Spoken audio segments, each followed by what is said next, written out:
कभी भी लिबास पहने तो हमें ये सोचना चाहिए आपका कपड़ा इतना बारीक नहीं होना चाहिए तो फिर उसकी नमाज नहीं होगी। तो हम औरतों को इस चीज का ख्याल रखना बेहद जरूरी है। अस्सलामु अलैकुम रहमतुल्लाहि व बरकातुहू। बिस्मिल्लाहिर्रहमानिर्रहीम। मुअज़्ज़ज़ सामीन और सामियात, आज की इस वीडियो में औरत का लिबास कैसा होना चाहिए इस टॉपिक पर बात करने की कोशिश करूंगी। तो आइए देखते हैं। लिबास इंसान की जीनत है, लिबास इंसान की खूबसूरती है और तमीज का भी बाइस है। अल्लाह रब्बुल इज्जत सूरह अल-अराफ के अंदर इरशाद फरमाते हैं कि ए बनी आदम, हमने तुम पर लिबास नाजिल किया ताकि तुम अपने शर्मगाह को ढांपो और जो कि जीनत भी है और तकवे का भी बाइस है, यानी इससे तकवा भी पैदा होता है और ये अल्लाह के निशानियों में से एक निशानी है, शायद कि तुम नसीहत हासिल करो। ऐ आदम, कहीं ऐसा ना हो कि तुम शैतान के फितने में ही पड़ जाओ, जैसे कि उसने तुम्हारे वालिदैन को जन्नत से निकलवाया था और उनका कपड़ा भी उतरवा दिया था ताकि उनकी शर्मगाह दिखने लग जाए और वो और उनका कबीला तुम्हें ऐसी जगह से देखते हैं जहाँ से तुम उसे नहीं देख सकते। और अल्लाह ताला फरमाते हैं कि हमने शैतान को उनका सरपरस्त बना दिया जो ईमान नहीं लाते। तो यूं अल्लाह रब्बुल इज्जत ने तमाम कायनात को मुख्तलिफ चीजों से सजाया है और उसके सजाने के साथ अल्लाह ताला ने तमाम मखलूक को अनगिनत नेमतों से नवाजा है, लेकिन इंसान के लिए खास तौर पर अल्लाह ताला ने लिबास नासिल किया है, लिबास उतारा है जो कि हज़रत आदम अलैहिस्सलाम को भी जन्नत में दिया था। इसीलिए जब हम कभी भी लिबास पहने तो हमें ये सोचना चाहिए कि अल्लाह ताला ने इस खास नेमत को सिर्फ हम इंसानों को ही दिया है, बाकी तमाम मखलूक इस नेमत से महरूम है। इसीलिए अल्लाह ताला के इस इम्तियाज, इस बख्शिश और इस इनाम पर हम इंसानों को अल्लाह का शुक्र अदा करना चाहिए। वैसे दुनिया के तमाम मुल्क, तमाम इलाकों में इस्लाम के मानने वाले हैं। क्यों? इसलिए क्योंकि इस्लाम जो है ये तमाम लोगों के लिए है और तमाम आलम के लिए इस्लाम आसानी चाहता है। इसीलिए इस्लाम ने कोई खास लिबास नहीं दिया है, कहीं ऐसा ना हो कि मुसलमान मुश्किल में ही पड़ जाए। लेकिन हाँ, उसके साथ ही इस्लाम ने लिबास पहनने का, कुछ शरीयत ने लिबास पहनने के शराइत भी बताए हैं जिस पर हमें और आपको गौर फिक्र करना बहुत जरूरी है। अगर हम उसी तरीके से लिबास पहनते हैं तो हमारा इस्लामी लिबास होगा। तो आइए देखते हैं इस्लामी लिबास के शराइत। पहली बात तो तंग और बारीक नहीं होना चाहिए।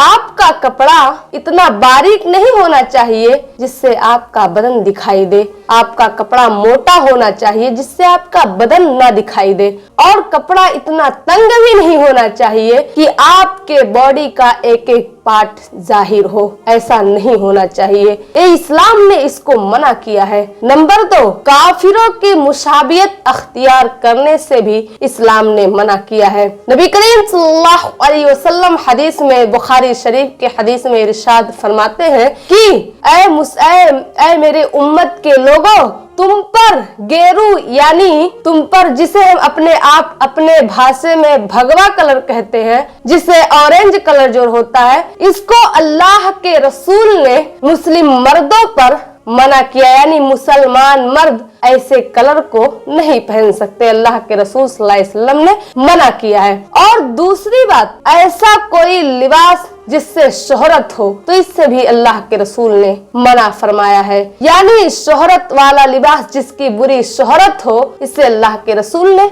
मना किया है। और अब्दुल्ला इब्ने उमर रदियल्लाहु ताला अन्हो इरशाद फरमाते हैं कि नबी करीम सल्लल्लाहु अलैहि वसल्लम ने इरशाद फरमाया कि वो रवायत करते हैं कि नबी करीम सल्लल्लाहु अलैहि वसल्लम ने इरशाद फरमाया, जो कोई भी शख्स अगर कोई शोहरत वाला लिबास पहनता है तो अल्लाह ताला क़यामत के दिन उसे जलील वाला लिबास पहनाएंगे और उस पर जहन्नम का आग अल्लाह रब्बुल इज्जत भड़काएगा। अबू दाऊद की حدیث ہے اور اس کے بعد انسان یعنی مردوں کے اوپر اللہ تعالیٰ نے, اللہ کے رسول صلی اللہ علیہ وسلم نے مردوں پر ریشمی کپڑا حرام قرار دیا ہے. علی ابن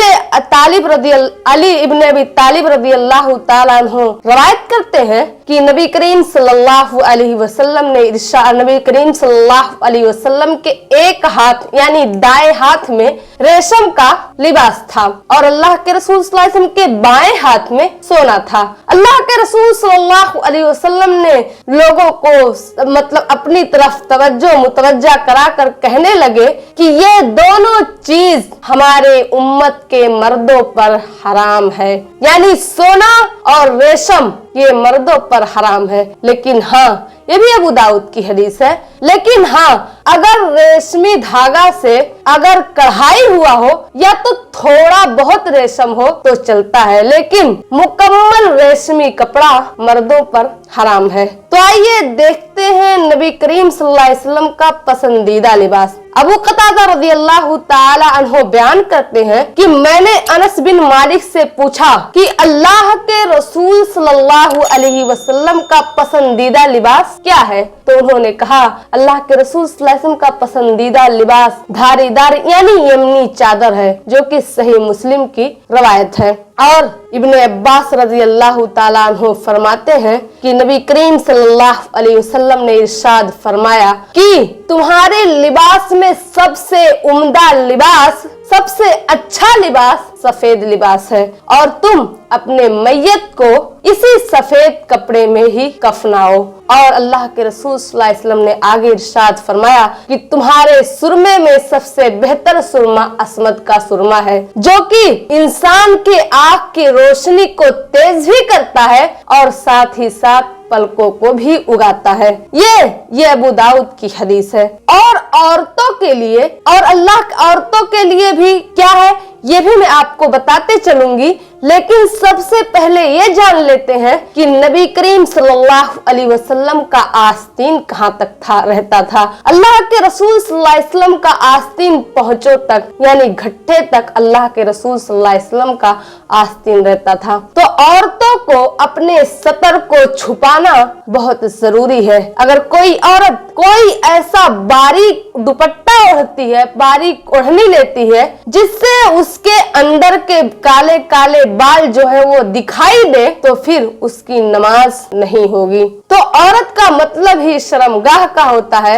اور عورت کو اپنے آپ کو چھپا کر رکھنا بہت ہی ضروری اور لازمی ہے, اور اسی حالت میں اس کا نماز بھی ہوگا. ہاں اب وہ چیزیں جو کہ کھل جائے جیسے کہ دونوں ہاتھ کی کلائی اور پیروں کی انگلیاں, اس کے علاوہ ہم عورتوں کا ہر چیز ڈھکا رہنا بہت ضروری ہے, تبھی ہمارا نماز ہوگا اور تبھی ہمارا اسلامی لباس مانا جائے گا اور تبھی ہم کو گناہ بھی نہیں ہوگا. اسی لیے ہمیں اس کی بے حد ضرورت, اس کا خیال ہمیں ہمیشہ رکھنا چاہیے. لیکن افسوس آج اس فیشن کے چکا چوند نے عورتوں کو تو ننگا ہی کر دیا ہے اور وہ لباس پہننے کے باوجود بھی بے لباس دکھائی دیتی ہیں. اور آج ہمارے معاشرے میں, ہمارے سماج میں, ہمارے سوسائٹی میں آج بے حیائیاں عام ہوتی جا رہی ہے, جس کا صرف سب سے عین وجہ عورت کا لباس ہی ہے.